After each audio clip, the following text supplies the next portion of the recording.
Wonderful. And we need a lot of that here in Miami with all the sun damage. Okay, on to Makuyo. Hi. You built a lot around honey. So what drew you to honey as a hero ingredient? Well, I love the way that question is worded. So my intuition drew me to honey, and really my entire brand was created off just trusting myself and my intuition. So some background, my maternal family is originally from Mississippi, indigenous to the land. So I come from a long line of women who have gardened, worked with herbs, that sort of thing. And so when my grandparents moved out of the deep south, my grandmother sought to take some of that with her. So she started a community garden. And so I first remember working with herbs with her in that community garden.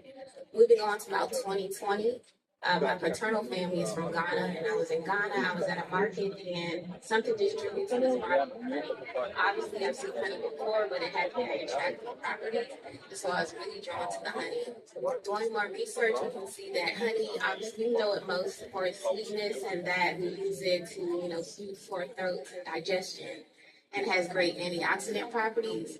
But it also is very much associated with feminine energy, and it can also be used topically. So obviously Kia Patrick, we know her for she's famous for milk and honey baths. I actually do a version of a honey face mask every day. In your swag bags, I put a clay and honey mask, or we have a manuka honey lip scrub or lip balm. I use the ebook on how to a glow guide to a herb and honey lifestyle and the many uses of honey that can be used for beauty but wellness purposes also. And so the honeys in my line are named after the women in my lineage. So my mother, my grandmother, my great grandmother, and Sheeta is the vowel word for wealth, luxury, extreme beauty, and riches. And so it's really an ode to honor your legacy, as well as a legacy and the wealth that you wish to create. And that just kind of all encompasses the beauty and wellness aspect of it. Speaking of legacy and lineage, can you talk about the role of traditional remedies in modern wellness?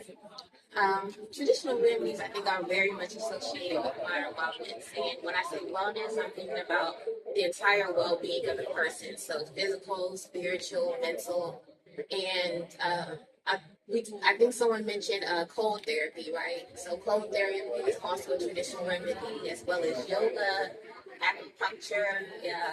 There was a treatment called gua sha, which kind of hit a resurgence in the last 2 years, but that's actually a practice of traditional Chinese medicine, TCM.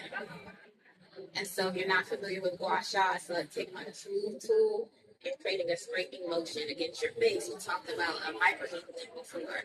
And gua sha is actually a surface level injury. So collagen will rush to fix that injury.